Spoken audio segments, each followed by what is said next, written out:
In this episode, I will be reacting to Survivor, Season 46, Episode 12, titled Mama Bear. Do something, man. People are questioning you. Shut up. Shut up. Okay, yep, do that. Sure, guys. Stupid and dumb. Just an idiot. Get your shit together, son. Fuck it. I loved it. Welcome to the DubCast.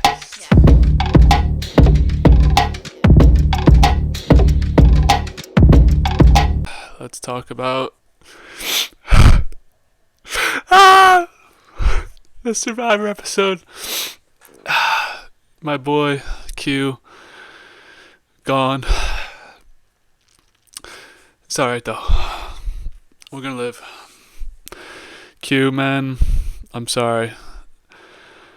It had to happen at some point. Alright, let's get into it. Alright, before I get into this episode, it was requested upon me to speak to my Survivor expertise. What do I know? Who am I to sit here and talk about Survivor when I haven't even played? But I have played. Survivor Syracuse, Season 3. I'm on episodes 1 through 3. Got voted out third. So my team, first round, we won the tribal count, or we lost the tribal challenge. We get sent to tribal council. There's 3 teams. I'm in on the vote. It's a 6-1 vote, so if that's one successful vote, I'm in there. Second round of voting, we win, so we don't have to go to tribal council. Somebody else gets voted out. Round 3, only one of the 3 teams wins, so my team is one of the 2 teams that loses. Now, granted, this is during 2020, peak COVID, peak COVID at a university, so I'm stuck to my dorm. I don't know, are we supposed to talk to people? Are we supposed to do whatever? I did my check-ins. I thought I had 2 really close alliances. I was kind of, my strategy was to just play on airplane mode, basically, and just chill for the first part of it. Turns out they're plotting and scheming behind me. They're all hanging out together. I was dead man walking, didn't know it. Had a really, so we go to tribal council. They ask me, raise your hand if you don't feel safe. I'm like, I raise my hand, but I'm like, obviously I'm safe. I know we're voting out this girl. Turns out I was the only one that actually was in danger. Got voted out, looked like an idiot, literally didn't know what to say after I got voted out. Went back to my dorm room, played 2K for like 5 hours. I was depressed, bro. It's hard. I'm going to try and get into some organizations and some other games. I'm getting on actual Survivor show, so that I'll be on there. But before that, I'm going to try and get some experience so I can work on my game, craft my game, and win Survivor 49, 51, 52, 53. I'm assuming they won't. If I win 49, maybe they'll ask me back for 50. So that was my experience on Survivor Syracuse. Third person out. Technically, was voted out minutes before the next person. It doesn't matter though. I'm going to work on my game. I'll be better, and keep that in mind when you're watching this review. I probably will not do well in Survivor, but I'm also going to win Season 49, so Jeff Probst, call me. Okay. With that spiel out of the way, by the way, listen to the fans. So a fan requested I talk about this. I'll talk about it. Got you guys back if you need me to cover anything. Okay, let's go into this. So we come back from Tribal Council where we had Venus voted out on a 6-1 vote. We'll talk about the one in a second. So Q, we opened the episode with Q trolling about writing down V Nice. He wrote, for the people who didn't watch the show, he wrote Venise instead of Venus, which is how you spell her name. And I guess they had a little rivalry because he was canceling Christmas on her, which he's done for a couple of times this season, so good for him.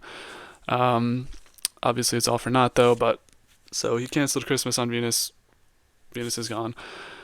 So Kenzie is wondering at camp who voted for her, and this is something for sure. We have Ben, who's like, I didn't mean to vote for you. I accidentally wrote your name down. Now, all of the smart Survivor people on Twitter and on the podcast I listened to were like, this was a split vote, obviously. Like, why would he vote for Kenzie if Venus had not? Well, if Venus played her idol, then it's a 1-0 vote for whoever she votes for. So you have somebody vote on somebody else, so it ties it, then you revote. That's what I thought it was. That's what people thought it was. But turns out we aren't that smart, because Ben just apparently wrote Kenzie accidentally. I think that's the first time I've ever seen that happen. How do you accidentally write somebody else's name down? It's not even like, no one even told him to do it. I don't know.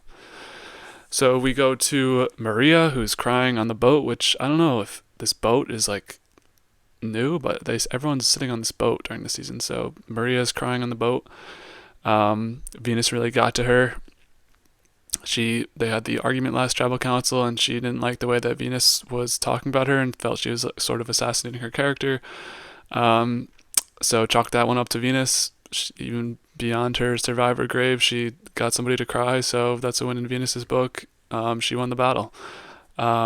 Maria, I'm sorry, you need thicker skin. I hate to say it, but I'm a viewer watching Survivor, so until they put me on the show, this is all I can say from my outside perspective. It's a game, so yeah, don't let your emotions get the best of you, especially when you're so close. Maria, I believe in you. Okay, moving on. We have Ben again, who wakes up in the night. He has another sort of panic attack, and I kind of feel bad for Ben. I've been vocal on this podcast about how I don't really like him in the game, and I don't really like the character that he's putting on the show, but I feel bad for him. Does he sleep at all? Like, legitimately, has he gotten an hour of sleep? He's like, I'm losing it, like he's deteriorating mentally. I was potentially for a second like, is Ben about to get medevaced out of this game? Like, whoa. They need to make a bed for Ben or something. This sucks for him, man. Sleeping. But although Jess, episode 2, she couldn't sleep, but no one cared about that, huh? Funny how that works. Anyways, felt bad for Ben here. Sleeping out there must suck. Yeah. And I wanted to give a proper shout out to Kenzie for being a nice person. She's the one who wakes up with him at night, and if he needs to laugh, they laugh. If they need to go for a walk, they go for a walk. So appreciate all that Kenzie's doing here in picking up his spirits and trying to make him the best version of himself. So respect to Kenzie. Yeah, wanted to give her props here. So we wake up in the next morning, and here comes Liz dumb scene number 1, where she informs the group that she had bowel movements and had pooped for the first time in 20 days. So first of all, why do we as the viewers need to know about this? I just really didn't find that riveting television. I didn't really care to notice that. They're really starting to hammer up this poop talk last year with Jam talking about aqua dumping, and like, we're good, bro. We're watching this. We're just trying to see who's going to vote it out. We're here for the drama. We're not here to hear about people's poop, but interesting. And the second part to that is, who would want to hear about that? If I'm out there, I don't want to hear about your bowel movements. I don't care. Can we talk about something else? I know it gets boring out there, but damn. So we'll keep on harping on Liz through this episode, but just why? So we go to the reward challenge. It's just a reward challenge today. Oh, actually, I thought Liz was actually going to do some shit this episode, because she was like, no, I'm ready after I pooped. Like, I'm ready to lock in. I was like, all right, clock in, Liz, but she kind of has a nothing burger. We go to the reward challenge, where you run through some obstacles, and you have to do a ball in a maze, like a swing maze you hold the things, whatever. So it's only a reward challenge. You don't win immunity for this challenge. And I want to clarify my statement from last week, maybe 2 weeks ago. Never, or maybe both, never win just reward challenges. Immunity challenges, you are free to win, unless you're really comfortable, which I don't think that's a good idea, because you never know. But immunity challenges, I would always go for, but just straight reward challenges, no, unless it's Applebee's. So a funny moment I thought from this challenge was Liz is like to the final section. They're all kind of at the final section by this point, and she puts her leg over the maze to like maneuver the ball, which I don't know if anyone has ever used their leg as like you use your hand for signaling. I don't know if people use their legs to like visualize or something. So I just thought that was funny and weird. And then she's also just like bleeding down her leg, which I don't know how that happened, but she's like, oh, I'm bleeding, which, okay, we get it.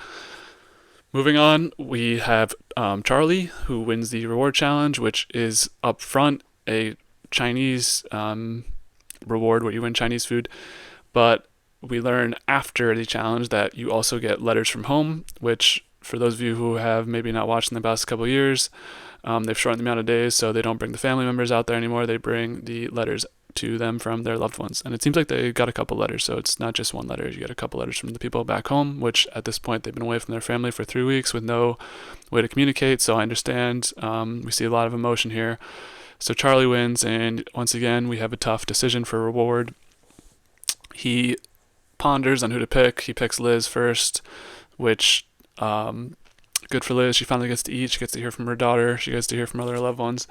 So fine with the Liz choice, and I respected the play by Kenzie here. I don't know if it was a play, but I'm assuming everything in Survivor is a play. So she's like, oh, my husband moved our wedding from the day it was supposed to be yesterday, but since I went on Survivor, we switched the date, which could just be a complete cap, and she's just guilt tripping. But she's like, oh no, don't pick me, don't pick me though.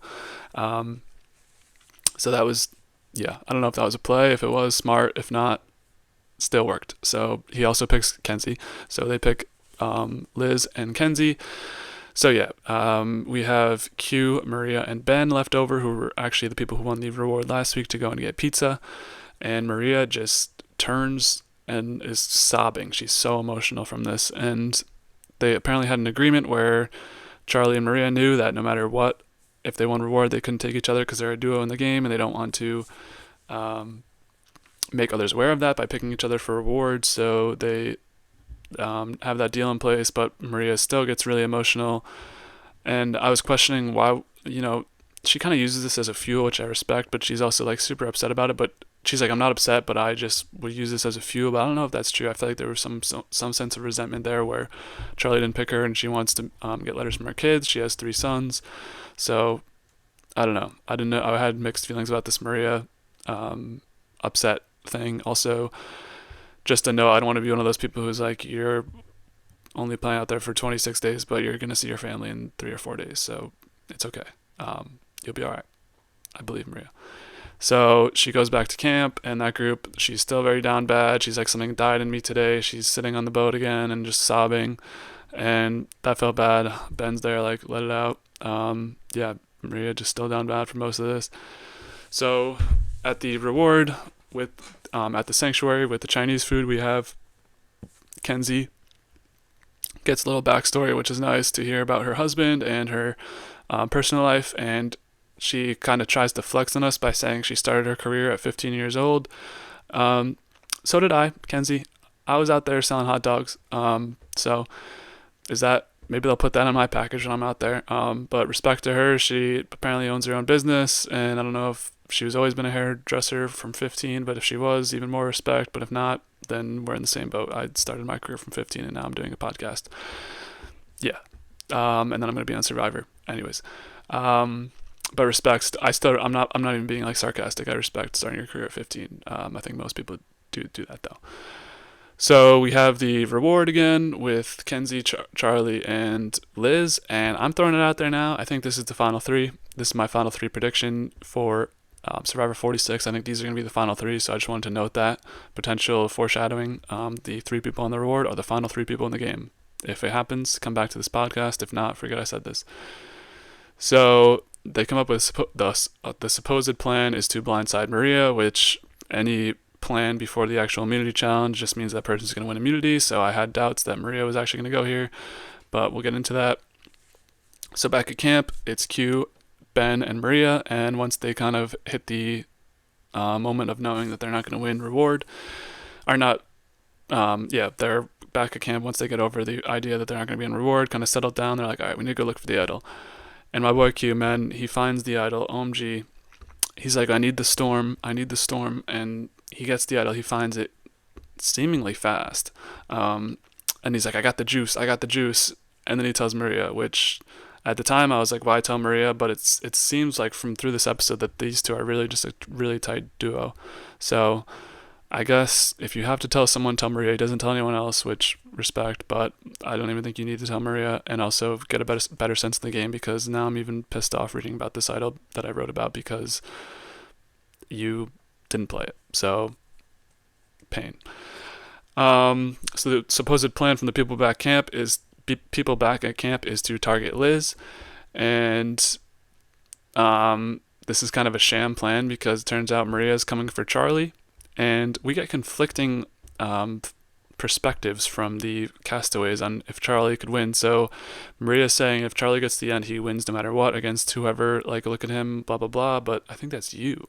Later on, we'll get into another reference about Charlie's game, but this is Maria's perspective, is that Charlie's going to win the game. So they need to rally the troops. So I thought that this episode was a swan song to Charlie and Maria. I'm actually shocked that both of them made the finale. It seemed like there was a lot of talk about how they were a tight duo through this game, and there was kind of like these scenes of them ending it off. I guess that was just a red herring. It seemed like one of them was going to be gone by the end of this episode. This was before Maria wins immunity.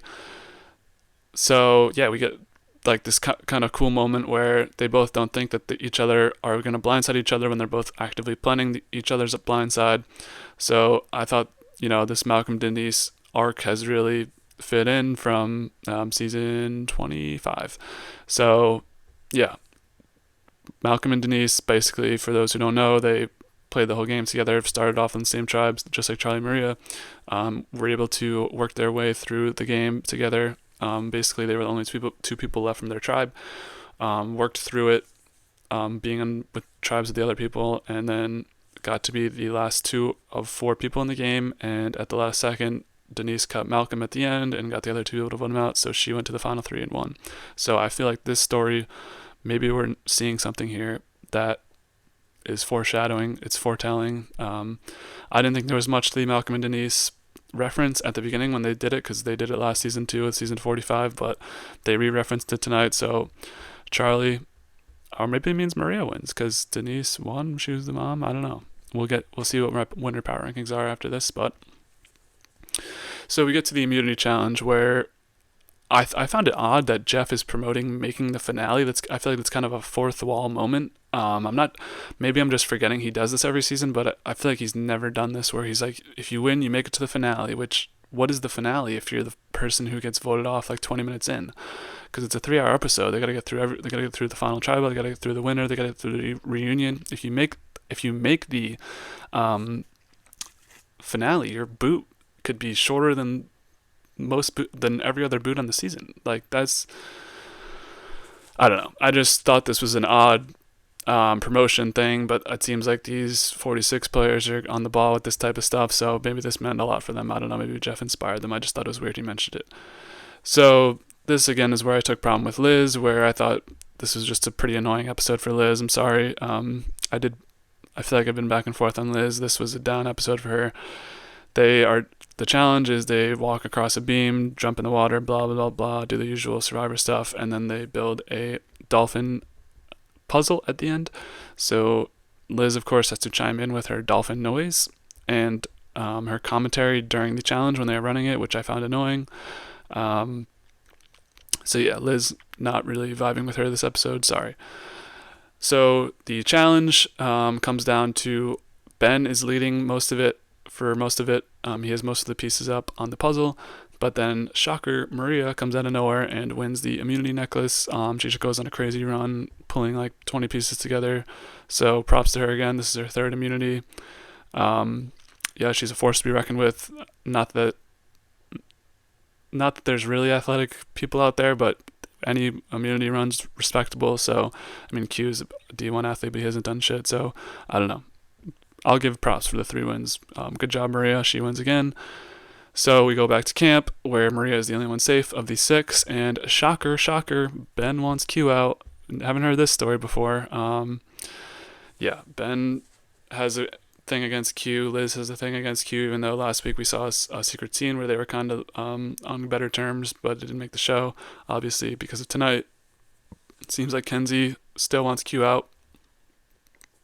And I, of course, at this moment, I was like, if Q goes out with his idol, I'm fuming. Like, this seems obvious to play it. But, so the battle sort of for the votes back at camp is Q and Maria want Charlie out, and Charlie and Ben want Q out, and the swings are Liz and Kenzie, where both sides think they have him.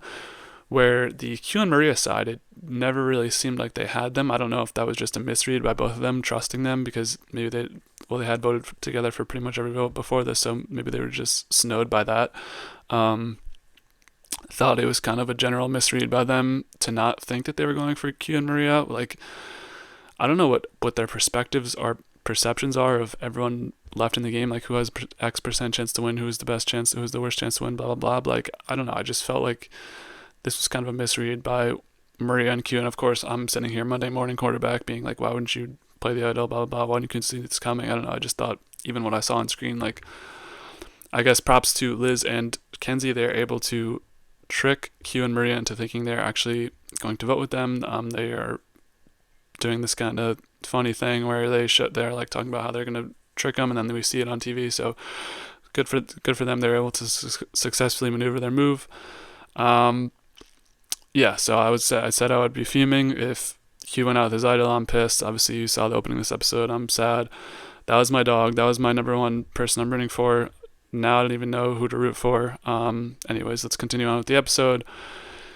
Charlie, I think, overplays his hand here where he wants to tell Maria about the vote, but he ends up being the perfect person to tell her. So Maria is obviously with Q, and they are thinking Charlie's out. So with Charlie telling Maria about the plan to vote Q, she just thinks that everyone else is still voting for Charlie, and so it doesn't matter if she agrees with Charlie. Like, they still have this fake final two going.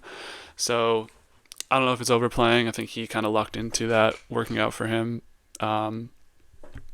So I don't know. Thought he was overplaying his hand there, but it ends up working out. So I guess that point is mute. So this had been theorized by the Rob Has a Podcast one of them. Sorry, Rob. I don't know which one, but he was saying if the Q skirt holds the idol, like, that'll make the season, and that's what Q's doing before Tribal Council. He puts the idol into the Q skirt. It's ready to go at Tribal Council if he needs it, which obviously it doesn't make the light of day, but either way, I thought that was a cool moment where he's like, I got it in my Q skirt, and also he talks to Maria about the Q skirt before Tribal Council, which is just a nice thing to cap off this amazing character season for Q. We'll miss the Q skirt. We'll miss Q. Just funny moments throughout the season.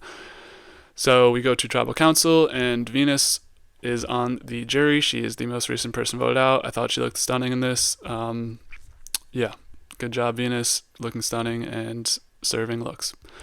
So we have something of note I thought in this Tribal Council was Kenzie's description of everyone in the game, where she calls Ben and Q like her uncles that don't get along.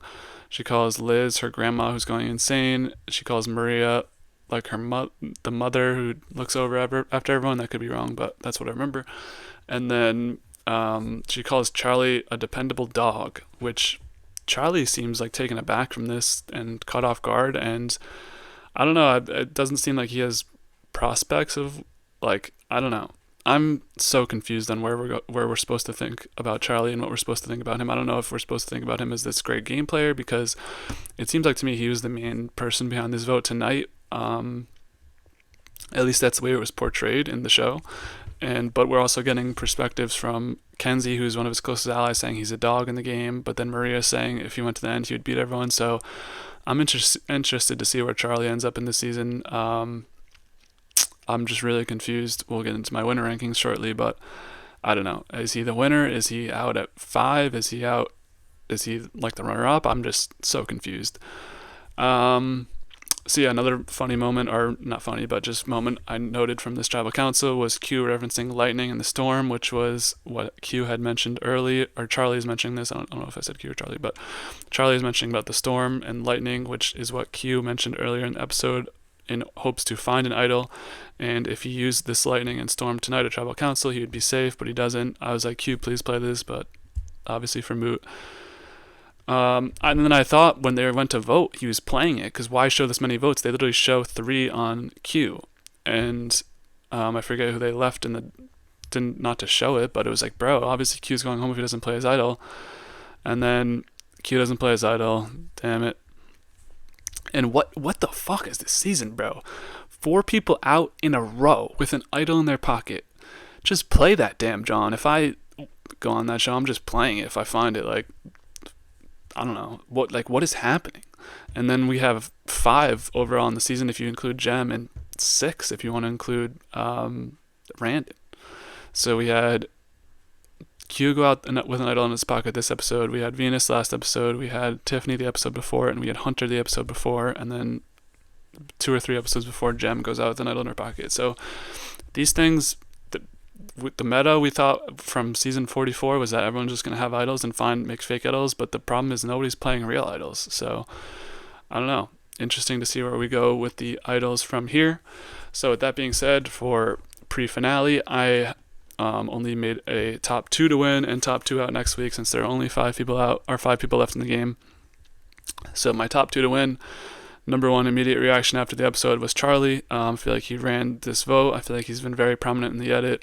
I feel like he is playing the best game right now. I don't like, or him or Maria is playing the best game, but I just don't see Maria's longevity in the game. I think she's a target no matter what now against everyone else. She's the odd man out. I think she goes out in the next round. But we'll get into that in a second. So Charlie, I think, is playing the best game and has the best chance to win. Personally, I just don't really see what Kenzie has done to deserve to win. I don't really know what her moves are. So my number 2 is Kenzie, obviously, and I don't if Kenzie wins, I will be kind of confused, because is the game bot era over where making moves matter, or is it just being everyone's friend? That's what wins you the game. I don't know, because if Kenzie wins, it's what are we even playing for? Just try and be nice to everyone and hope they vote for you, because I just haven't seen Kenzie's game, and maybe she has a really good explanation at final tribal council, I don't know, but everyone online and everyone in this Edgic community, which I've been trying to keep up with, even though I'm even worse than a rookie, I have no idea what they're talking about in that, but they think Kenzie's the obvious winner, and they think she is so overshown that it's obvious she's winning. I just don't see it really. I mean, she's had a nice package of personal stuff and whatever, and we see her helping Ben, and we get her background this episode, but I don't know, what moves has she made? That's what's her resume is just lacking to me, which I don't know if that's going to play a part in this. Every jury's different, so I don't know what happens. So my top 2 to win before finale, put it in the books. We have Charlie and Kenzie, and then my top 2 out at 5. I think it's obviously going to be Maria as my number 1. As I just mentioned before, she is playing the best game, I think, and she is the most vulnerable at this tribal council at 5. So I think if she is there, or if she's not immune, she's gone no matter what. In a Lauren Harp type situation from season 44, I think she is just done. You have to get her out. Same with, this could be a nice 2 seasons in a row where Julie went out in season 45. She was the mom that everyone thought they had to get out, and she goes out at 5, where this could be Maria this season, where everyone thinks they need to get her out, the mom at 46. So I don't know. I think Maria is not long for the game. I think she is out within the first half hour, 45 minutes, whatever it is, in the finale. And if it's not her, I think it's Ben. Just don't see anyone coming for Liz or Kenzie on the rip, and I don't see them, Maria, being able to mobilize people against Charlie, although he did mention that tonight, actually, so maybe that's outside Charlie, but I think Ben is just the unfortunate person who's going to go here. He's been propped up as a social threat in this game, so I don't know what there is to be said about that. So before every finale, I like to make my final 5 predictions in the order they will go out, just to throw something out there, see if it works. Season 42, I had it correct down to the T. Season 43 was totally wrong. Season 44, was I close? No, I think I had Carolyn winning. I don't know, so I was just dumb. But season 45, don't remember doing it, but I had D winning. Season 46, I'm going to say 5th place will be Maria, 4th place will be Ben, 3rd place will be Liz, 2nd place will be Kenzie, and 1st place will be Charlie. That is my prediction for the final 5 of Survivor 46, guys. Let me know what your final 5 predictions are, who you think is going to win this game, and that is going to wrap up my recap and reaction to Survivor 46, episode 12 of our titled Mama Bear. And with that being said, I will talk about the plan for the foreseeable future. So as you're watching this, I'm releasing this as soon as I'm done editing it, which should be around midnight or 1 a.m. on Wednesday going into Thursday the 16th. And then after that, I will have no phone, no internet for a couple of days going on a vacation. So I've already planned out 2 podcasts for you guys. Sunday will be Succession, finally, season 1, episode 1 through 5. I'm reviewing and reacting to that, so stay tuned for Succession. And then the following Wednesday will be Boogie Nights, a movie review. Watched that recently, so I'm going to give that a review. So those will be the next 2 podcasts coming out for sure. I scheduled them, so while I'm on vacation, there will be more content to follow. And then post that as soon as I get home on Friday, a week from tomorrow, I will be reviewing and reacting to the Survivor finale. Have a lot of plans for this episode, or for this episode of the podcast. Going to do putting the characters on a tier list, ranking the new era seasons, and obviously we will have 2 votes and a final tribal council to talk through, and a fire making challenge. So it's going to be a 3-hour episode that I'll be talking about. So all that should be out next week as soon as I can. I will be a little delayed watching, and I apologize for that. And then after that, usual TV and movie and sports stuff, guys. So thank you so much for keeping in touch with the Survivor podcast and with the DubCast. So with that being said, sorry Q, bro. It's been real, and hope to see you on season 50, Q. Peace out.